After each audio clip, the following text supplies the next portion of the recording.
Good morning, everybody, and welcome back to Pete on Retreat. You have questions, I have answers, so let's go do this.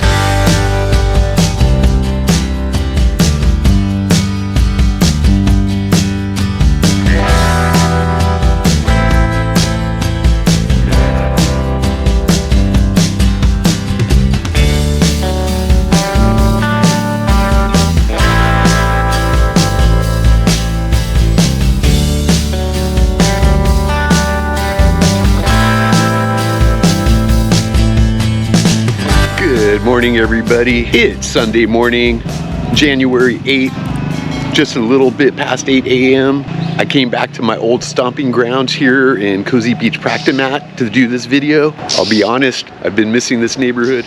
Question number one, how did you find your condo? Now, this question was asked before I moved into my new place in Jomtien this week, but I'll go ahead and answer this question for both places I've stayed in. My first condo here in Pratumnak at the Point, I found on Airbnb. I had booked a few months early and got a great price considering it was going to be during peak season. You could check out my very first video for a peek of that condo. The condo I just moved into this week in Jomtien, I found kind of by chance. I had booked another place here in Pratumnak through Agoda booking. Agoda is kind of like a hotels.com that's really popular here. Everything seemed good to go until the day it was time to show up, and I realized they hadn't given me any information on check-in or even the actual address of the building. It took a few days of talking with Agoda, they seem to be understaffed now just like everybody else, for me to get my refund, which they gave me a full refund and about $100 US credit towards other bookings. That $100 more than paid for all of my downtown trips so far.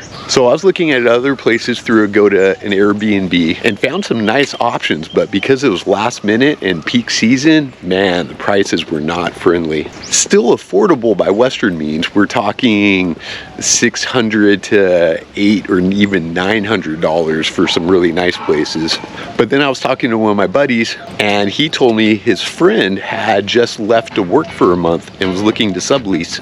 So after just a little bit of talking, I was able to get my new place in Jomtien through him. And that place is pretty perfect for now. You can check out my condo tour I just released 2 days ago. Question number two, do you have any plans to continue with music while you're in Thailand? No, not really, at least not to any serious extent. Don't get me wrong, I love playing music. Some of my favorite memories come from being in bands. The energy I get from playing in front of other people when everybody's really digging it, it's a feeling that I have a hard time getting anywhere else. That said, I have no desire to lug equipment around this crazy ass city. And even though I'm retired, I really don't feel like I have the time to commit to a band at this point. My skill levels are all pretty rusty, and my repertoire of songs is vast diminished. I do, however, plan on getting an acoustic guitar soon, and I can't believe I haven't gotten one yet. I love having a guitar around the house just to strum, and singing out of tune in front of nobody in the privacy of my own place is one of my favorite forms of therapy. I also wouldn't mind finding some other people to jam with acoustically. Question number four, what's your rent? Well, for that first Airbnb I was in, for that studio in Pratumnak, in a wonderful building, an amazing location, my rent was $373 US. For the place that I'm in now that I'm subletting in Jomtien, my rent is $450 for the month. It's another great location and even a better condo. Although the single pool in Jomtien isn't near as cool as the two rooftop pools I had here in Pratumnak. After my country hopping, when I come back here to Thailand, I plan on finding a place between $400 and $600 a month. I'm really looking for that 4 to 5 range, but if a place is amazing, I'm happy to go up to 6. Question number 5, is that a Stone Roses shirt you're wearing? One of my other friends thought maybe it was a Stone Sour shirt. Shoot, I actually meant to wear that shirt for this video. It's a Stone Brewery shirt that I got when I went to my buddy Scott's wedding in San Diego. A few of us went to check out the Stone Brewery there, and because we work at Trader Joe's, they gave us a fat discount in the shop. My gray Stone Brewery shirt's been one of my favorite shirts for years now. It's super soft, lightweight, comfortable. It's got a pretty dope printing on it, and I love the way it fits even when I'm fat. Question number 6, what's your monthly budget and can you do a cost of living video? Now, while my monthly budget is actually more than $2,000 US a month, that's my goal for spending every month. I'm trying to come under that goal as often as I can so that I'll have more money for if and when I ever get to Europe. As far as average budgets out here go, I would say mine's pretty average. I've heard of and seen plenty of people that are living in Thailand for under $1,000 a month. And if you're not trying to stay near the city center or actually on the beach, it's really easy to do. Even if you are living in one of the more popular areas, a budget of $1,000 a month seems to be possible, but you'd have to be pretty frugal. I hadn't planned on doing cost of living videos at all, but since they seem so popular and so many people are asking for them, I'll probably start doing one a month. Well, on the other hand, there are people that spend $3,000 a month or even more here. It all comes down to your lifestyle and what you do with your time. I'm fortunate that I don't smoke and I limit myself to going out drinking 2 to 3 times a week only. Add to that I'm a cheap date and can only drink 4 to 6 drinks in a night, and I tend to only eat 2 meals a day. That keeps my budget in check.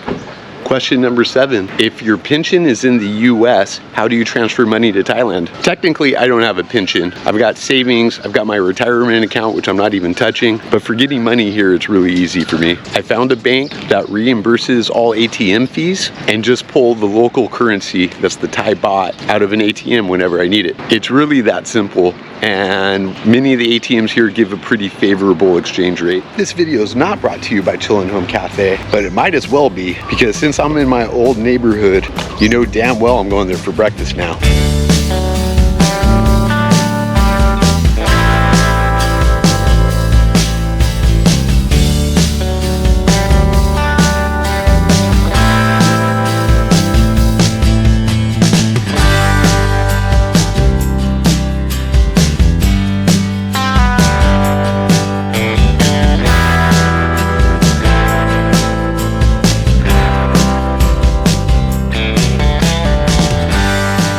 Question number 8, when you meet Westerners, are they mostly expats or tourists? I'd say it's a fair combination of both. It really depends on what area of town I'm in or even what shop I might be in. When going to stores like Big C, it's almost all expats. Certain bars are just going to be filled with expats, while other bars are going to be more filled with tourists. Different neighborhoods have different demographics too. I feel like here in Cozy Beach, Pattaya, most of the Westerners are Russian tourists, but there's plenty of Russians and Westerners that live here as well. All in all, I would say it's a fair mix, probably 50-50. Question number 9, are there any items you wish you brought with you? When I first answered this question, I had said good aloe vera gel, because at the time I didn't find anything that was like 99% pure, but since then I found the good stuff. The only other thing that I wish I could have brought or would have brought would probably be more t-shirts. I have a pretty nice collection of shirts back home, many of them from concerts or trips and vacations that I've taken over the years. I like having a variety of things to choose from to wear, and most of the shirts I find here are of a much heavier weight. Question number 10, what dating app are you using? I set up a profile on both Tinder and on Thai Friendly, which from my understanding are the 2 main apps used out here. I've had more success on Tinder than Thai Friendly, but that's mostly because I'm not paying for either service, and Thai Friendly's interface can be very limited if you're not willing to pay for a subscription. If someone's popular, you can't message them there unless you have a subscription. And if you don't have a subscription, you have to wait like a minute or 10 minutes in between each text you send. So the dates I've had here in town have been through Tinder or with women that I just met while being out and about. Question number 11, you mentioned the soy dogs a lot and we see them around. Are there soy cats too? Absolutely. While doing my research for my upcoming soy dogs video, it looks like there's an estimated soy cat for every 3 or 4 soy dogs out there. Sometimes it's hard to tell the difference. Some of the local dogs seem like soy dogs and some of the soy dogs seem like local dogs. The soy cats, however, seem to be a bit more timid and stay out of public view. Being a smaller, less durable, feral animal, it's understandable why. Question number 12. Is an onward ticket or a return ticket or proof of a departing ticket required to go to Thailand? Technically, yes it is, but people's experience varies from individual to individual. When I left from Los Angeles, Cathay Pacific Airlines asked to see my onward or return flight information. All I did was open up my emails and show them a confirmation for a ticket I booked to Cambodia. They didn't do anything to verify its validity. They seldom do, but I have heard it's possible. When I got to Thailand, I don't remember if they asked me or not. I think I showed them my hotel booking confirmation, but nothing about my flight out of the country. What I hear that many travelers do is just book a refundable ticket and they refund it once they get here. There's also services that provide confirmable flight information, such as onwardticket.com, that I believe for about $6 will provide you a verifiable reservation on a plane. Now, I don't know if this plane actually exists in reality or not, or what all the details are, but I was first made aware of this from expats who have used it here in Thailand. There's also tons of reports of people coming here and never ever being asked to see anything about an exit flight. Question number 13, are you filming on your phone? What's your equipment setup? I actually get questions like this quite a bit. I'm filming and have filmed all my videos so far on a GoPro Hero 9. I do not recommend GoPro Hero 9, especially for a hot country like Thailand. I didn't do much research into it. Honestly, I didn't do any research into my camera before buying it, and just thought that the 9 was a good way to go because it being an older model, it was a little cheaper, but I knew it had a lot of the features that I wanted. After doing some research, I found out that they're pretty damn buggy and they have a tendency to overheat. I've lost a few shots because of the overheating problem, and I now see how buggy it is. The touchscreen doesn't work great, and the phone's froze on me a couple times. All of my first videos were just filmed with the built-in mic, but since then I have upgraded with the Media Mod Kit. The Media Mod Kit costs about $80. It comes with a nicer built-in mic, both front and back, which you could switch, and then has several ports and clips for add-ons, like an even better mic, or lighting, or battery packs, all kinds of good stuff. I decided to go with a GoPro or an action camera in general because I wanted something small and I didn't want to have to rely on my phone for filming. While I think it's perfectly fine not to have a car or motorbike out here in Thailand, I can't imagine life without a cell phone. And the thought of accidentally breaking my cell phone because I'm filming YouTube stuff, yeah, there's no way I wasn't coming here without another camera. As far as the home studio goes, I'm using the program Filmora by Wondershare for all of my editing. I had almost no editing experience before moving here, so I don't have anything really to compare it to, but it was free to start with, although I did end up paying for an upgrade. And I found its basic editing tools user-friendly. It's also the age of YouTube, so if I have any questions, I can easily find a 3 to 5 minute video covering just the particular question that I'm looking for. Question number 14, how wheelchair friendly is Pattaya? You know, on first glance, it doesn't seem very wheelchair friendly to me, but since I've been asked this question, I've been kind of keeping an eye out and looking for it. In my month here, I've probably seen close to a dozen people that require a wheelchair to get around. Most of them are using electric chairs, but I have seen a few old-fashioned hand-push chairs in use in town. Just on my walk along Jomtien Beach last night, there was an elderly couple in an old-school wheelchair, and I was joyed to see some people offer to help them across the street. Most of the small bars here are raised off the street level quite a bit because of so much flooding. Last night I noticed that several of them actually have a ramp on the side.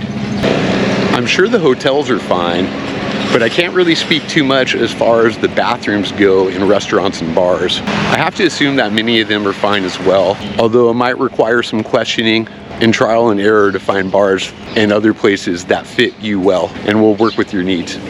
Well guys, that's all the questions I'm answering today. Good news is, I like doing these question and answer videos. They're actually pretty easy for me to do, and I already almost have enough questions for a third question and answers video. So please guys, keep these questions coming. I'm loving it. Like always, I'd like to thank you all for watching. If you're enjoying my videos at all, please hit that subscribe button, hit that bell for notifications, make sure to hit like on all my videos, leave me comments and questions down below.